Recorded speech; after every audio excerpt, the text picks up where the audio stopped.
गधे को यदि घोड़ा का नाम दे दिया जाए तो वो गधा घोड़ा नहीं होता है। इसलिए नाम से कुछ नहीं होता है। जितने भ्रष्टाचारियों का जुटान हुआ बेंगलोर में, वो सारे अपने भ्रष्टाचार को छुपाने और परिवारवाद और वंशवाद को बढ़ाने के लिए जमा हुए हैं। सब गठबंधन में सबका अलग अलग मत है, सबका अलग अलग विचार है और एक कुर्सी के सभी दावेदार हैं। मुंडे मुंडे मंत्रिबिंडे, कोई व्यक्ति एक मत का नहीं है और सबका लक्ष्य एक कुर्सी है। ममता बनर्जी तो बस ख्वाब देख रही हैं, कह रहे हैं कि एक अनार और 100 बीमार। तो ममता बनर्जी भी एक बीमार में से है। उनका भी सपना है कि मैं प्रधानमंत्री बन जाऊं, लेकिन एनडीए का नारा विकास का नारा है, एनडीए का नारा सुदृढ़ीकरण का नारा है, एनडीए का नारा औद्योगिकरण का नारा है और एनडीए का नारा सबका साथ सबका विकास का नारा है। जो इंडिया बना है वो सिर्फ भ्रम फैलाने वाला है। महागठबंधन के अगुवा तब तक बने हुए थे जब तक कांग्रेस सक्रिय भूमिका में नहीं थी। सोनिया गांधी जब चेयरपर्सन बनी तो निश्चित रूप से नीतीश कुमार को समझ में आ गया कि मेरा दाल यहाँ गलने वाला नहीं है। हम भ्रम में थे और इसी भ्रम में एनडीए में मुख्यमंत्री थे। आज भी मुख्यमंत्री रहते, नरेंद्र मोदी जी को कुछ होने वाला नहीं है। पिछली बार 272 सीट में हम प्रधानमंत्री देश में चुना जाता है, लेकिन 303 सीट केवल भारतीय जनता पार्टी के पास था। गठबंधन में लोग जरूर थे, लेकिन हमारे पास केवल 303 सीट था। आने वाले समय में 400 सीट लेकर भारतीय जनता पार्टी सर्वश्रेष्ठ पार्टी होगी और एनडीए के सारे लोगों का समायोजन होगा और सब लोग मिलकर देश को सर्वोच्च प्रगति पर ले जाएंगे। चिराग पासवान को न कभी मोदी जी भूले थे और न कभी बिहार भाजपा भूली थी, लेकिन निश्चित रूप से कुछ मतैक्यता नहीं। पारस जी को साथ रखे हुए थे, चिराग जी को छोड़ रखे थे आप लोग? नहीं, पारस जी और चिराग जी की एक संवैधानिक मर्यादा होता है कि आप यदि उसको कह रहे हैं कि केंद्रीय मंत्रिमंडल में वो शामिल थे इसलिए वो साथ में, ये भी थे लेकिन कुछ मतैक्यता नहीं थी। आज उन्हें एहसास हो गया है कि बिहार के विकास के लिए डबल इंजन की सरकार की आवश्यकता है। नमस्कार, मेरा नाम शुभम कृष्णा है। महागठबंधन की बैठक होती है कल और महागठबंधन का एक नाम दिया जाता है इंडिया। उसके बाद से लगातार चर्चा होने लगती है कि अब लड़ाई इंडिया वर्सेज एनडीए में होने वाली है। एनडीए में बीजेपी भी शामिल है। बीजेपी के मीडिया इंचार्ज राजेश झा हमारे साथ मौजूद है। बहुत स्वागत है। बहुत बहुत धन्यवाद। कैसे हैं आप? बहुत अच्छा। इंडिया वर्सेज एनडीए, क्या लगता है यही नारा अब चलेगा? इंडिया वर्सेज एनडीए, एनडीए की लड़ाई इंडिया से है। एनडीए का नारा विकास का नारा है, एनडीए का नारा सुदृढ़ीकरण का नारा है, एनडीए का नारा औद्योगिकरण का नारा है और एनडीए का नारा सबका साथ सबका विकास का नारा है। जो इंडिया बना है वो सिर्फ भ्रम फैलाने वाला है। नाम देने से कुछ होता नहीं है। सिंपल सी बात है, गधे को यदि घोड़ा का नाम दे दिया जाए तो वो गधा घोड़ा नहीं होता है। इसलिए नाम से कुछ नहीं होता है। जितने भ्रष्टाचारियों का जुटान हुआ बेंगलोर में, वो सारे अपने भ्रष्टाचार को छुपाने और परिवारवाद और वंशवाद को बढ़ाने के लिए जमा हुए हैं। सबको पिछले 9 वर्षों में एहसास हो गया कि मोदी है तो सत्ता मुमकिन नहीं है।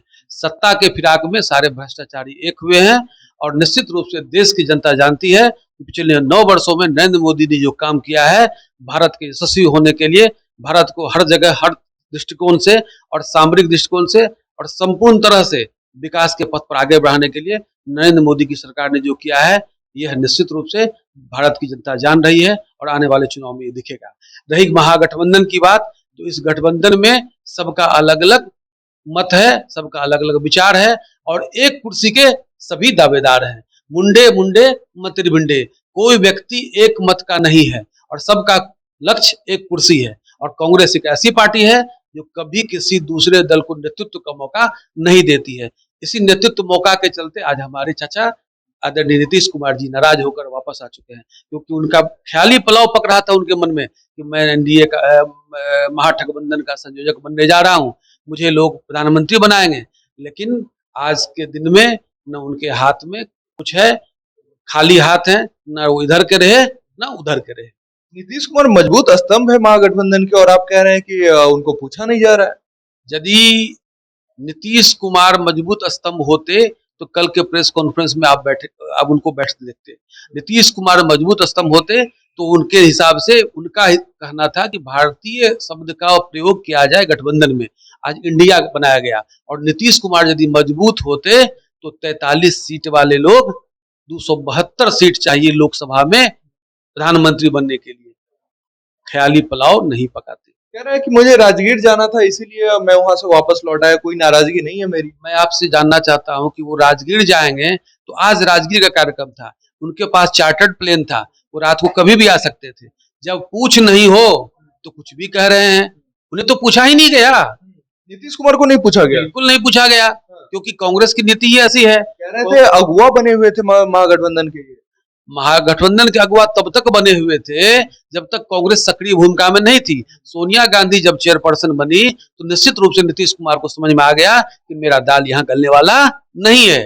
हम भ्रम में थे और इसी भ्रम में एनडीए में मुख्यमंत्री थे, आज भी मुख्यमंत्री रहते।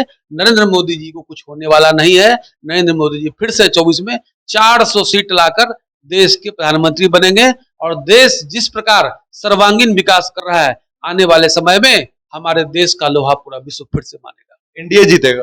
बिल्कुल एनडीए ही जीतेगा। ममता बनर्जी करे इंडिया जीतेगा, इंडिया हारेगी। ममता बनर्जी क्या कहेगी? ममता बनर्जी तो बस ख्वाब देख रही हैं, कह रहे हैं कि एक अनार और 100 बीमार। तो ममता बनर्जी भी एक बीमार में से है। उनका भी सपना है कि मैं प्रधानमंत्री बन जाऊं, लेकिन मुझे ये समझ नहीं आ रहा है कि भ्रष्टाचारियों के गोद में बैठकर जो लोगों ने देश को पिछले 2004 से 14 तक लूटा, जिन्होंने 70 वर्ष में 60 वर्ष देश को लूटा, देश के सर्वांगीण विकास को बाधित करने का प्रयास किया, और जिन्होंने हमेशा गरीब, दबले कुचलों और राजनीतिक रूप से, क्षेत्रीय रूप से लोगों को बांट करके सत्ता का सुख भोग किया, उसके साथ ममता बनर्जी आके अपना स्वार्थ सिद्ध करना चाह रही है। ये सब जनता जानती है। देश की जनता नरेंद्र मोदी को पसंद करती है, देश की जनता विकास को पसंद करती है और देश की जनता कमल को पसंद करती है। कोई इंडिया नहीं, भारतीय जनता पार्टी ही जीतेगी और भारतीय जनता पार्टी के नेतृत्व में एनडीए गठबंधन की सरकार बनेगी। बीजेपी वाले आरोप लगा रहे हैं कि एक अकेला मोदी को हराने के लिए ये सभी एकजुट हुए हैं, और उधर से लोग कह रहे हैं, आरजेडी वाले और विपक्ष में तमाम शामिल पार्टी कह रही है कि एनडीए तो खुद 38 पार्टियों के साथ बनाई गई है, ये क्या हम पे सवाल खड़े करेंगे? देखिए, ये लोकतंत्र है और इसमें पहले भी और आज भी गठबंधनों का दौर चला है। हमारी विचारधारा, देश को आगे बढ़ाने वाली विचारधारा, राष्ट्रवाद की ओर प्रेरित विचारधारा और अंत्योदय की ओर प्रेरित विचारधारा के जो लोग हैं वो हमारे साथ मिल रहे हैं, और उनके मिलने से हमें मजबूती मिल रहा है। आपको पता होगा कि पिछली बार 272 सीट में हम प्रधानमंत्री देश में चुना जाता है, लेकिन 303 सीट केवल भारतीय जनता पार्टी के पास था। गठबंधन में लोग जरूर थे, लेकिन हमारे पास केवल 303 सीट था। आने वाले समय में 400 सीट लेकर भारतीय जनता पार्टी सर्वश्रेष्ठ पार्टी होगी और एनडीए के सारे लोगों का समायोजन होगा और सब लोग मिलकर देश को सर्वोच्च प्रगति पर ले जाएंगे। आपने थोड़ी देर पहले कहा कि नरेंद्र मोदी ने 9 सालों में बहुत बढ़िया काम किया। 9 साल बेमिसाल भी आप लोग मना रहे हैं। उसी दौर में लोग सवाल भी खड़ा कर रहे हैं कि भैया 2 करोड़ रोजगार की बात हो रही थी, वो कहाँ हुआ? महंगाई पे आप लोग कंट्रोल नहीं कर पाए। इन तमाम मुद्दों पे क्या कुछ कहेंगे? देखिए, लोगों का काम है कहना, कुछ तो लोग कहेंगे। आपने सुना होगा, निश्चित रूप से इन लोगों के पास कोई विषय नहीं है। ये लोग ये क्यों नहीं कहते हैं कि 2004 से 14 के बीच में अरबों करोड़ का घोटाला हुआ, इस पे क्यों नहीं चर्चा करते हैं? हम ये क्यों नहीं कहते कि 60 वर्षों में देश में जो है अंत्योदय के नीचे बैठे लोगों के पास शौचालय नहीं पहुंचा, इस पे क्यों चर्चा नहीं करते हैं? शुद्ध पेयजल की व्यवस्था नहीं हो पाई, इस पे चर्चा क्यों नहीं करते? मोदी के बारे में चर्चा, विषय क्या? महंगाई। निश्चित रूप से आप जानते हैं कि जैसे जैसे दौर बढ़ता है, समय बढ़ता है, महंगाई बढ़ती है, लेकिन महंगाई बढ़ने के पीछे आप इस बात को देखिए कि देश पूरे वैश्विक स्तर पर, सारे देश के अंदर आर्थिक स्थिति खराब है। सब आर्थिक संकट से, हमारे बगल के चाइना, हमारे बगल के पाकिस्तान और विश्व के अधिकतर देश आर्थिक रूप से संकट से जूझ रहे हैं। उस स्थिति में कोरोना जैसे वैश्विक महामारी को झेलने के बाद भारतीय जनता पार्टी के नेतृत्व में, नरेंद्र मोदी जी के नेतृत्व में भारत के 80 करोड़ लोगों को खाद्यान्न निःशुल्क दिया जा रहा है। भारत के किसानों को 6,000 रुपया निःशुल्क दिया जा रहा है।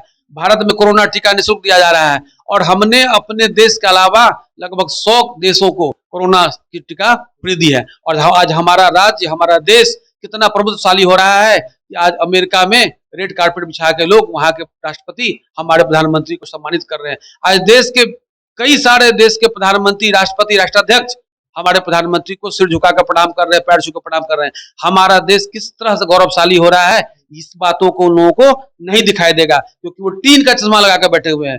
वो चर्चा सेवक सिर्फ महंगाई की बात करेंगे। मैं कहता हूं कि जितने अच्छे हो उसकी तो चर्चा कर लो, एक अच्छे विपक्ष की भूमिका तो निभा लो। आप मानते हैं कि महंगाई है?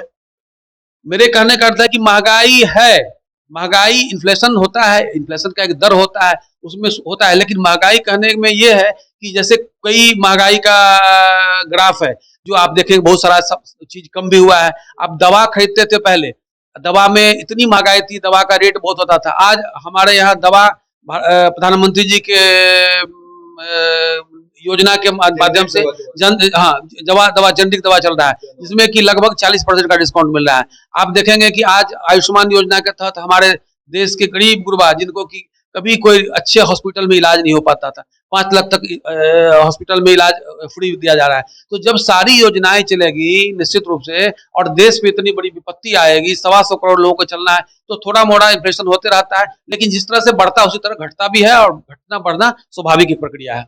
चिराग पासवान एक ऐसा नाम जिसके बिना बिहार की राजनीति अधूरी लगती है। आप लोग इतने वर्षों से उनको भूल गए थे और चुनाव चुनाव आया तो मोदी जी उनको पास बुलाकर गले लगाते हैं, ऐसी क्या मजबूरी हो गई?